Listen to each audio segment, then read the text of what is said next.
Estimados hermanos y amigos, el tema de hoy es la derrota del diablo. El jueves pasado vimos que el diablo es el enemigo de los creyentes. Hablamos sobre cómo el diablo usa el pecado de las personas y actúa a través de ellas para procurar hacerles daño temporal y eterno a las gentes del mundo y sobre todo a los hijos de Dios. El propósito del tema de hoy es que entendamos que si bien tenemos que cuidarnos del diablo, sin bajar la guardia jamás ante él, pues nos acecha como león rugiente, debemos saber y recordar siempre que nuestro gran y poderoso enemigo ha sido vencido por nuestro Dios a través de la obra redentora de su Hijo Jesucristo. El Señor nos ha dado, además, recursos espirituales suficientes para luchar, resistir y vencer al diablo. Veamos. En primer lugar, el diablo es un enemigo derrotado por el Señor Jesucristo en la cruz. Desde la caída, Dios dijo que el Mesías vencería al diablo con su obra redentora. Así fue profetizado momentos después de la desobediencia humana. En Génesis 3:15 se nos dice: pondré enemistad entre ti y la mujer, y entre tu simiente y la simiente suya. Esta te herirá en la cabeza y tú le herirás en el calcañar. Estas palabras fueron dichas por Dios a Eva. La simiente de la serpiente no era otra cosa que el mal de Satanás, la obra de Satanás. Y la simiente de la mujer era el Mesías, el Cristo, el cual tendría como padre a Dios y habría nacido o nacería de una mujer. Según este texto que acabamos de leer, la simiente del diablo, la semilla del diablo, le daría un golpe en el calcañar a la simiente de la mujer. Un golpe en el calcañar es un golpe leve del que se recupera alguien, mientras que un golpe o una herida en la cabeza es un golpe mortal. Por tanto, este texto nos está diciendo que la simiente o semilla del diablo causaría un daño al Mesías.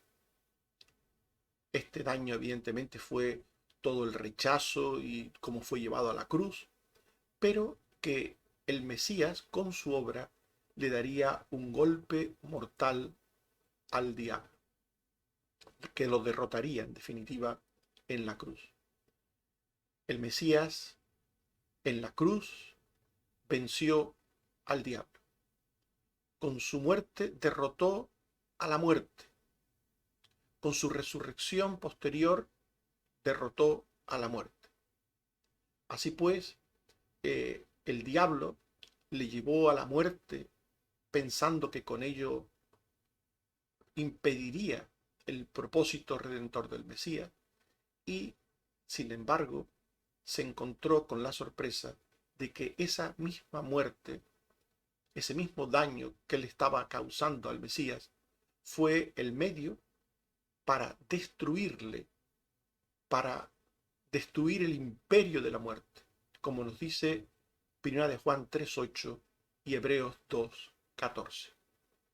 El primero de los textos dice: para esto apareció el Hijo de Dios, para deshacer las obras del diablo.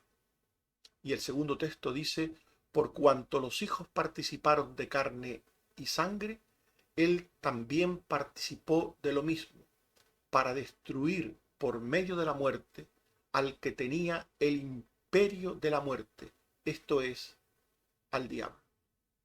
En definitiva, Jesús, el Mesías, vino, según la profecía, a destruir, a deshacer las obras del diablo.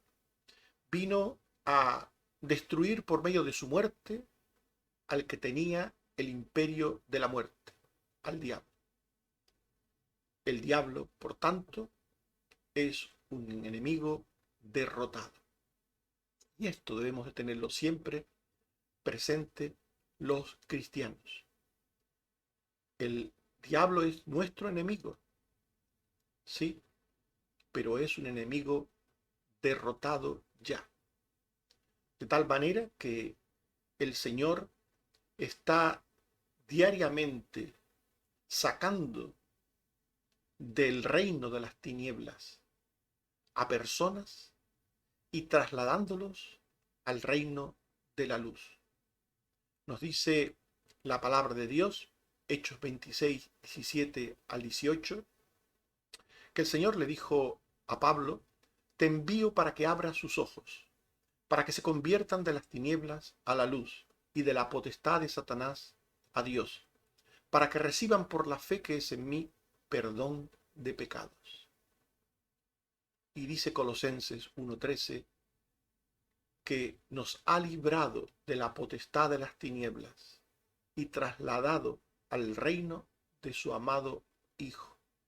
Esta es la obra de Jesús en la cruz: vencer al diablo, derrotar al diablo.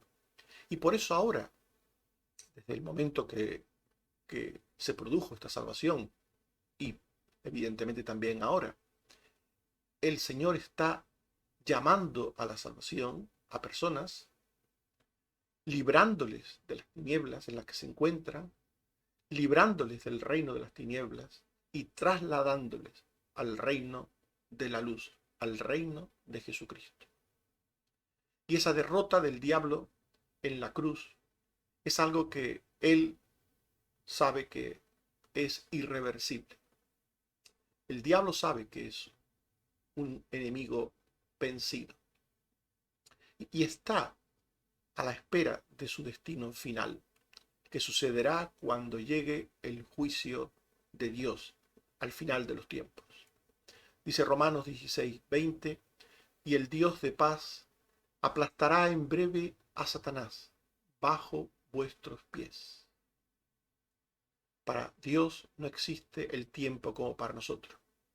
Estas palabras de aquí, de que hemos leído, el Dios de paz aplastará en breve a Satanás, es en el tiempo de Dios, para el cual un día es como 1000 años como un día. Dios en breve aplastará a Satanás. Y dice Apocalipsis 20:10 que el diablo que los engañaba fue lanzado en el lago de fuego y azufre, donde estaban la bestia y el falso profeta, y serán atormentados día y noche por los siglos de los siglos. Este es el fin que espera al diablo, el infierno, donde será atormentado de día y de noche por los siglos de los siglos. Así que al presente el diablo sabe que es un enemigo derrotado, él lo sabe. Pero como un animal salvaje herido, el diablo arremete contra Dios y contra los suyos, hasta que llegue ese momento final.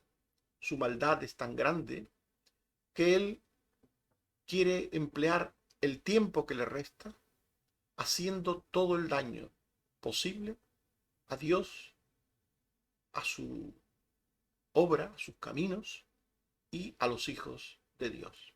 También, por supuesto, al mundo. Nos dice Job 1:7 que Dios le dijo a Satanás, ¿de dónde vienes? Y él le respondió, de rodear la tierra y de andar por ella. Al presente, esto es lo que hace Satanás.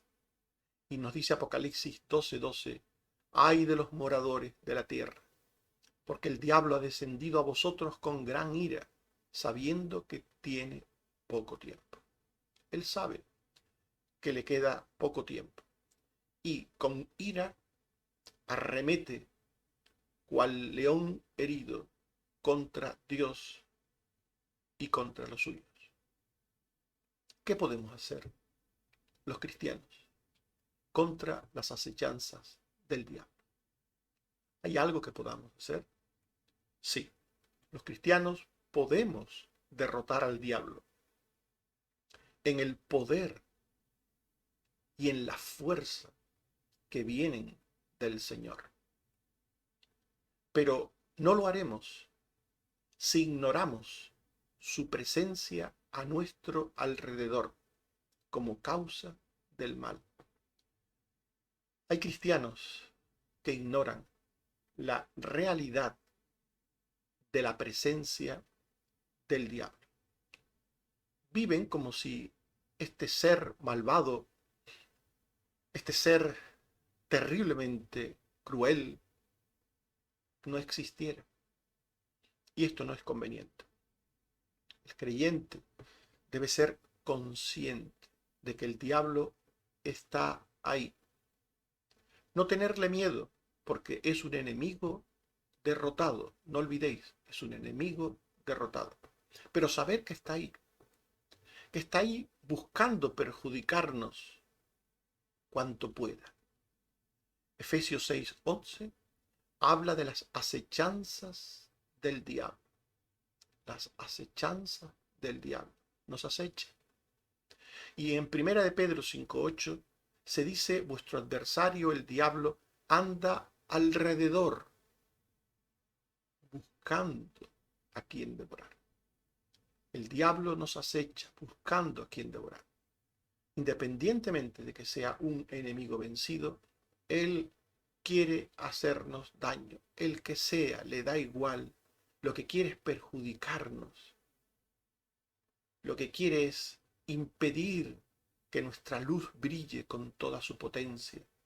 Lo que quiere es hacernos tropezar. Lo que quiere es que no hagamos la voluntad de Dios. Por tanto, el diablo está detrás de toda obra mala contra Dios, contra sus caminos y contra sus hijos. No olvidemos esto.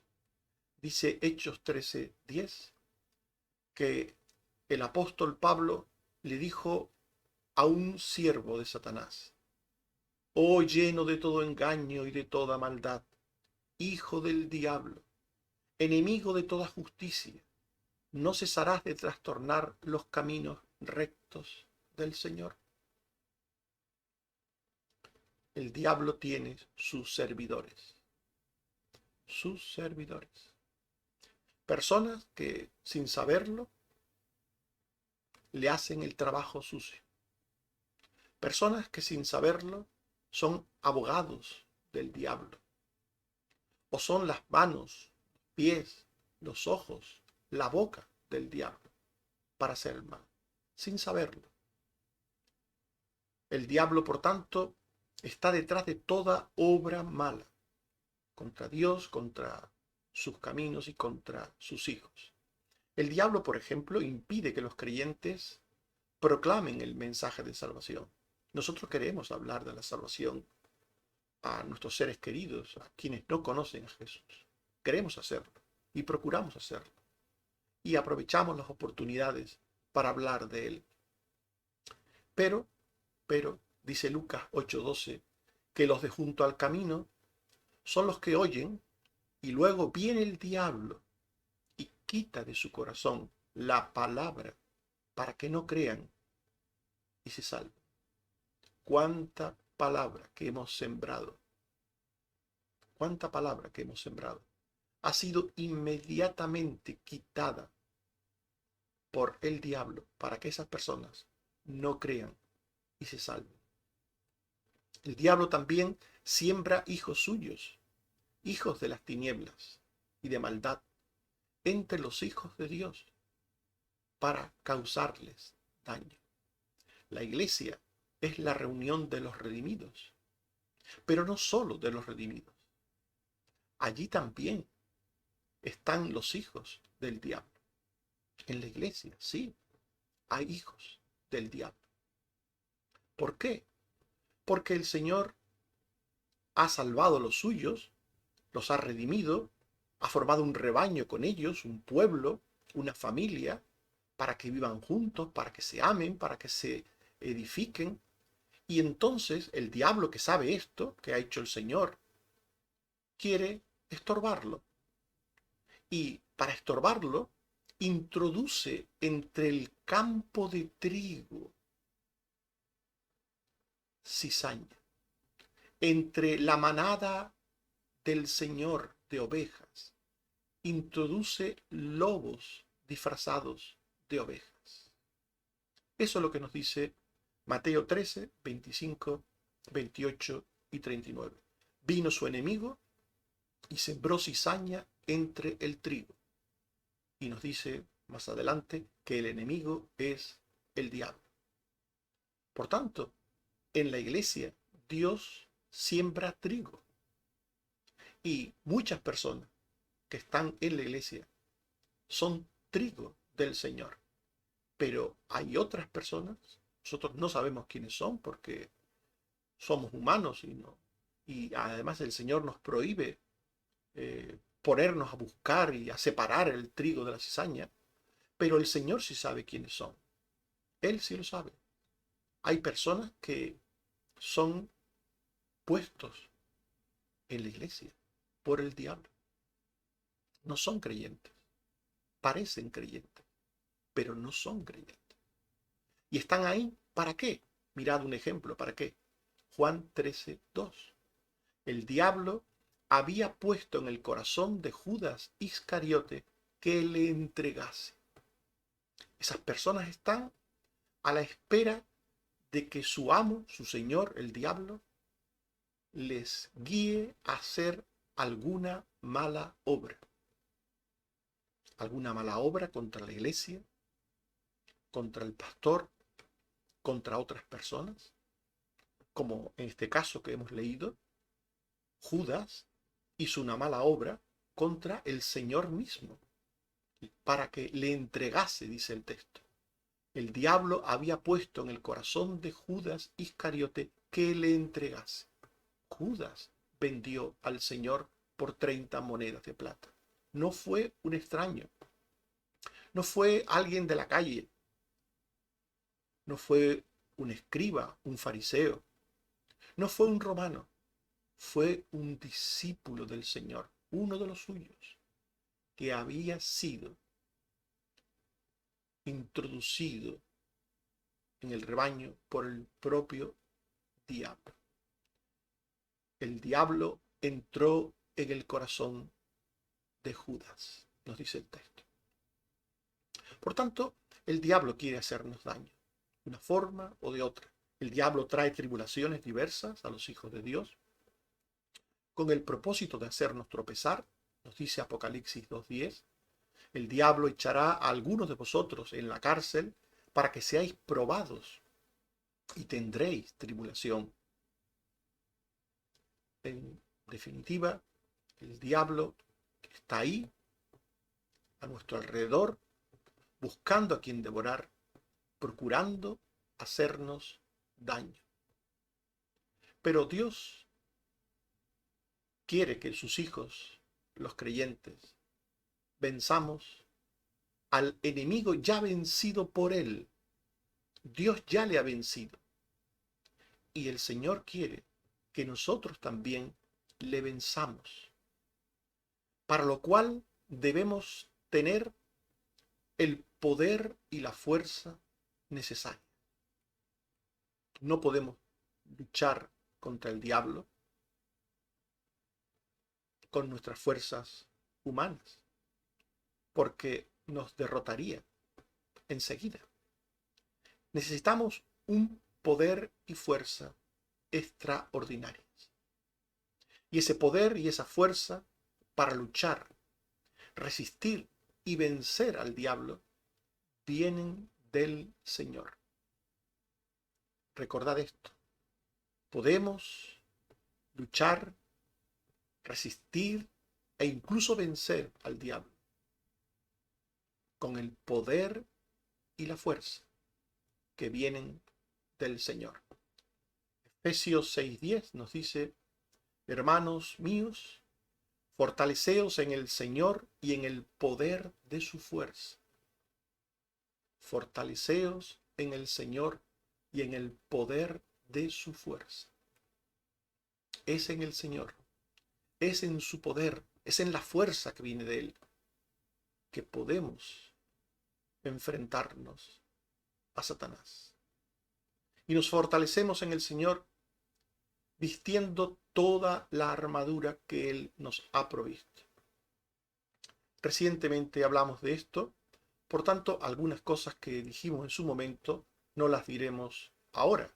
Está grabado, lo podéis volver a ver en mensajes anteriores. Pero sí quiero recordarles que la armadura de Dios no es otra cosa que el instrumento que Él provee, Dios provee, para que sus hijos puedan luchar, resistir y vencer al diablo. Es el poder y su fuerza para nosotros. Dice Efesios 6:11 y 13, vestíos de toda la armadura de Dios, para que podáis estar firmes contra las acechanzas del diablo, para que podáis resistir en el día malo y habiendo acabado todo, estar firmes. De lo que se trata, según nos dice este texto, es, mirad, en primer lugar, vestir toda la armadura de Dios. No basta con llevar algo de la armadura. No basta. Alguien puede decir, bueno, yo llevo la coraza, llevo la espada o llevo las sandalias y el casco. No basta con llevar algo o parte de la armadura. Lo que nos dice el Señor, y esto es muy importante, vestíos de toda la armadura de Dios. Hay cristianos que sí llevan algo de la armadura, llevan parte de la armadura, pero no llevan alguna de las partes de las que habla Dios. Por ahí será por donde el diablo les dé un golpe, una herida y les venza. Hay que llevar puesta toda la armadura de Dios, como dice el texto que acabamos de leer, para que podáis estar firmes. Vestid toda la armadura para que podáis estar firmes, para que podáis resistir en el día malo, en el día de la tentación, en el día de la obra de Satanás, para que podáis resistir y habiendo acabado todo, estar firme. Está firme después de la lucha aquel que ha vencido. Por tanto, la armadura de Dios se lleva puesta al completo. Y esto es muy importante, al completo. En otros momentos hemos hablado de lo que significa la coraza para un soldado, de lo que significaba el gorro, la espada, el escudo. Hemos hablado de lo que de importancia tenía como armamento protector y como armamento defensivo y también ofensivo de estas piezas. Pero lo que quiero hoy recalcar, porque es lo que necesitamos para el tema que estamos estudiando, es que la armadura debe vestirse completa, toda, toda, toda ella. Y esto nos habla de una vida cristiana permanente, asidos a cada una de las realidades espirituales significadas en los elementos de la armadura, asidos a la verdad, a la justicia, a la paz, a la fe, a la salvación y a la palabra de Dios. Quien está asido a todo esto, sin dejar ninguna de estas cosas, viste la armadura de Dios. La verdad. Un cristiano que escucha la mentira, que no distingue entre la verdad y la mentira, tendrá una brecha para el diablo, porque uno de los medios por donde el diablo se introduce es la mentira. Por tanto, un cristiano debe siempre estar en la verdad. Debe asegurarse que está siempre en la verdad sobre cualquier tema, no solamente sobre los temas espirituales, evidentemente en primer lugar, sino sobre cualquier asunto. Un creyente en todos los temas, aún la alimentación, como veíamos un texto, cómo el diablo utiliza la comida para engañarnos y hacernos creer que no podemos comer ciertas cosas, aún la alimentación, aún pues temas que tienen que ver con otras cosas terrenas, temporales. Los cristianos debemos asegurarnos de estar en la verdad. Porque si damos lugar a la mentira, sea un asunto secular o sea religioso,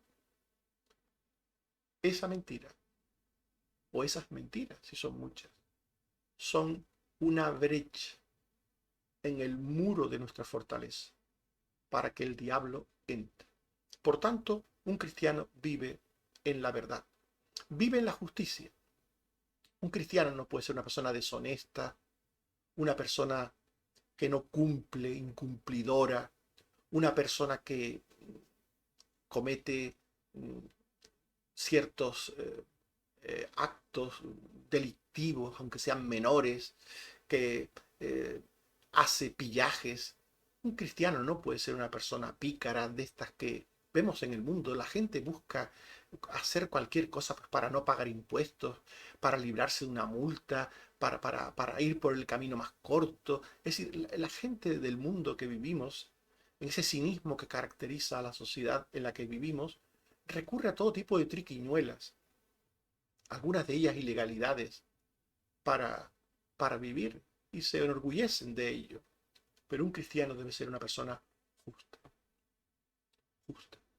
Lo que no está bien, no está bien. Lo vean los demás o no lo vean los demás. Un cristiano debe saber lo que está bien y lo que está mal. Y seguir lo que está bien. Seguir lo que es justo. Debe tener un trato justo con las personas. Si es un empleado, debe ser justo en su trabajo. Si es alguien que atiende, que cuida, que despacha, que lo que sea que haga en la vida, debe hacerlo con justicia. Si un cristiano es deshonesto, es injusto, por ahí tiene una brecha abierta para el diablo. La paz, dice el texto que estudiamos sobre la armadura del cristiano. El cristiano se viste también de la paz. La paz, el estar a bien, mientras dependa de nosotros con todo el mundo, es un tremendo armamento defensivo contra el diablo. Porque en la paz el diablo puede hacer poco o nada. El diablo necesita la discordia, necesita el enfrentamiento, necesita que la gente esté enfadada, que esté de mal humor unos con otros, porque ese es el caldo de cultivo que él usa y aprovecha para enfrentar a las personas. Desde la paz, él no tiene nada que hacer. Por eso la armadura es verdad, es justicia, también es paz. En cuarto lugar, esta armadura es fe. Fe. La fe es esperanza en Dios, es confianza en Dios, es mirar a Dios permanentemente. La falta de fe es miedo, cobardía, es confiar en la carne, en el mundo. Quien confía en la carne o en el mundo, quien tiene miedo, de nuevo abre una brecha para el diablo. Facilita al diablo su victoria sobre él. En quinto lugar, la salvación. Es también parte de la vestimenta de la armadura del cristiano, la salvación. Recordar siempre que somos salvos. El diablo quiere que nos olvidemos de esto, que nos olvidemos de la salvación. Que por las cosas de esta vida, por los problemas, por los agobios, que nos olvidemos de la salvación. ¿Cuántos cristianos se olvidan de la salvación? ¿Cuántas personas que están en la iglesia se olvidan que estamos allí por ser salvos y para ser salvos? Porque una parte de la salvación ya ha sido obrada, la justificación, pero otra está por realizarse, la santificación. ¿Cuántos cristianos se olvidan de esto? Y tienen un problema, tienen un conflicto y se olvidan de la salvación. Olvidan que son en Cristo salvos. Recordar siempre esta verdad, recordar siempre que somos hijos de Dios, que somos redimidos, es muy importante para luchar contra el diablo. Y en último lugar, la palabra de Dios. La palabra de Dios. Un cristiano es alguien que todo lo que cree y todo lo que vive es en base a la palabra de Dios. A un cristiano no le valen las tradiciones humanas, los argumentos humanos, las nuevas formas de entender la vida de las sociedades. ¿Cuántas cosas que dice la Biblia están siendo hoy negadas por la sociedad? ¿Cuántas cosas? Y hay cristianos que han claudicado a lo que dice la sociedad, porque la sociedad, a sus enseñanzas, a sus doctrinas, las llama la verdad absoluta y a las enseñanzas de Dios las llama mitos, las llama costumbres antiguas, viejas. Pero un cristiano se aferra a la palabra de Dios. Y alguien aferrado a la palabra de Dios no será vencido por el diablo. Por tanto, la armadura que Dios da a los suyos, esa armadura que nos describe el apóstol Pablo en Efesios 6, 14 al 17, podemos resumirla con las siguientes palabras. Estad firmes con la verdad, con la justicia, con el evangelio, con la paz, con la fe, con la salvación, con la palabra de Dios. Estad firmes, permaneciendo en cada una de estas partes de la armadura cristiana o del poder y fuerza del Señor. Firmes, vistiendo todas y cada una de estas cosas. Nos dice el apóstol Pablo, escribiendo a los romanos, que esta armadura de Dios, él las llama allí armas de luz. Romanos 13, 12. Desechemos las obras de las tinieblas y vistámonos las armas de la luz. Vestidos con las armas de la luz, podremos desechar las obras de las tinieblas. Vestidos con las armas de la luz, desecharemos las obras de las tinieblas. Es un tipo de vida perseverante, con las características que hemos visto, con la verdad, con la justicia, con el evangelio, con la paz, con la fe, con la salvación, con la palabra de Dios. Es un tipo de vida perseverante con esas características, lo que nos hace vencer al diablo, lo que nos hace desechar las obras de las tinieblas. El poder y la fuerza del Señor se ejercen, por tanto, vistiendo su armadura y al mismo tiempo en permanente conexión con Él. Quienes visten la armadura de Dios oran en todo tiempo en el Espíritu. Quienes visten la armadura de Dios están permanentemente en contacto con su Señor, con su Maestro. Están orando constantemente. Todo lo traen al Señor. Todo lo someten a su consideración y juicio. Todo lo esperan en Él. Porque saben que nuestro Señor es el capitán, el general, es el que manda en la tropa. Nosotros somos sus soldados, vestidos con su armadura, pero Él es quien dirige la batalla. Por eso el cristiano espera las órdenes del Señor, la guía del Señor.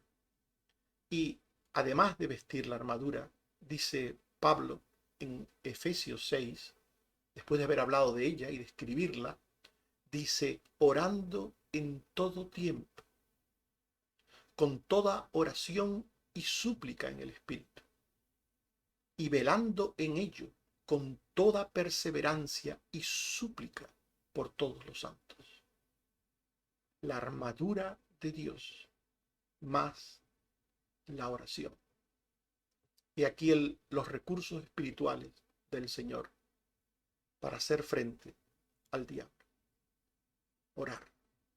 Además del carácter de vida anteriormente visto, orar.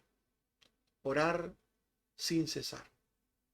Orar persistentemente, con toda oración y súplica en el Espíritu, en el poder del Espíritu Santo.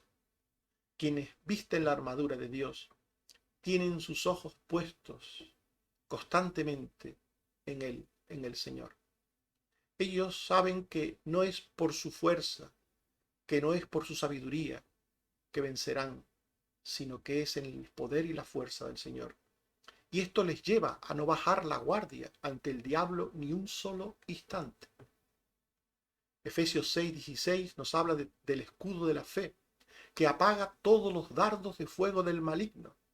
Por tanto, el maligno, el diablo, nos lanza dardos de fuego, que son sus diferentes formas de ataque, de tentaciones, de instigarnos a hacer el mal.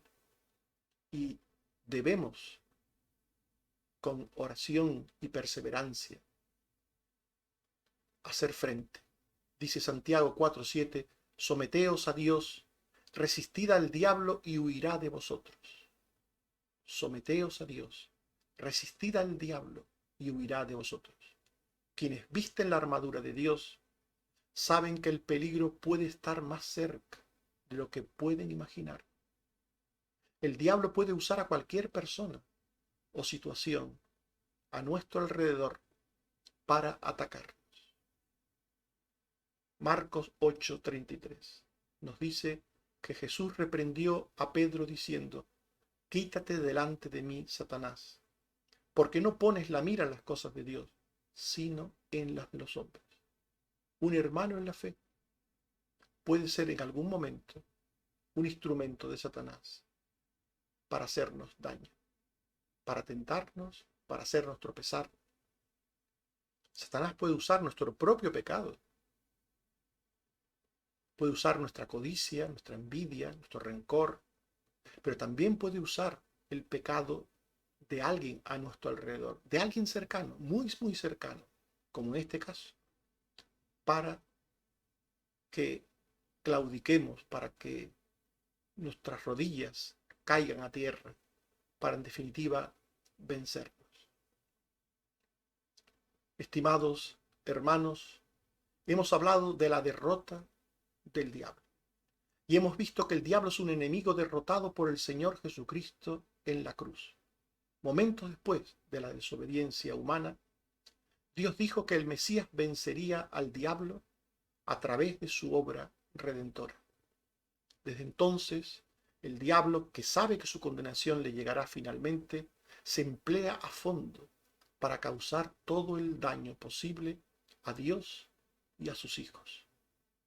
Pero los cristianos podemos derrotar al diablo en el poder y en la fuerza que vienen del Señor. Pero no lo haremos si ignoramos su presencia y obra alrededor nuestro. El diablo nos acecha para hacernos daño, para que tropecemos y abandonemos a Dios. Para vencerle, para vencer al diablo, es necesario tener el poder y la fuerza que vienen de parte del Señor. Del poder y la fuerza que Él nos da a través de su armadura, que es una vida constante de fe y de santidad. Una vida constante de confianza en la palabra de Dios. Una vida constante de oración.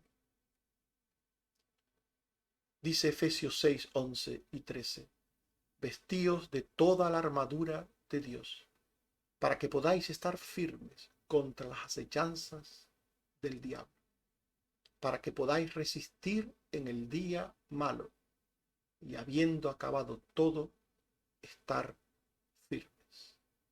Que Dios te ayude a vencer al diablo. Amén.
Oremos.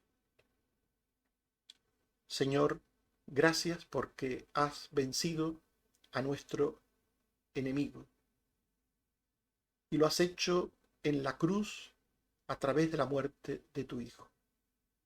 Gracias, Señor, porque aunque está siempre ahí, buscando a quien devorar, buscando hacernos daño, sabemos que es un enemigo vencido. Y aunque todavía puede hacernos daño, mucho daño, tú nos has dejado los medios para vencerle. Ayúdanos, Señor, a vestir siempre la verdad, la justicia, la paz, el Evangelio, a vestir siempre la fe, a vestir siempre la palabra de Dios y a hacerlo siempre en oración para vencer al diablo. Ayúdanos, Señor, que no seamos de aquellos creyentes que caen una u otra vez a manos de las artimañas y acechanzas del diablo. Líbranos, Señor, de él y ayúdanos a vencerle. Te seguimos dando las gracias por tus maravillosas obras de sanidad en nuestras vidas y en las de nuestros seres queridos. Te pedimos que sigas ayudando y cuidando a los que te necesitan. Y te pedimos también, Señor, que nos des la gracia de seguir confiando en ti, como hasta aquí hemos podido hacerlo, y esperar en ti para todas las cosas que tenemos por delante, en los problemas, en las situaciones diversas que nos esperan, que tú seas también nuestro adalid, nuestro poderoso gigante que luche la batalla por nosotros. Ayúdanos, Señor. Te lo suplicamos por Jesucristo, tu Hijo. Amén. Que el Señor nos bendiga a todos. Amén.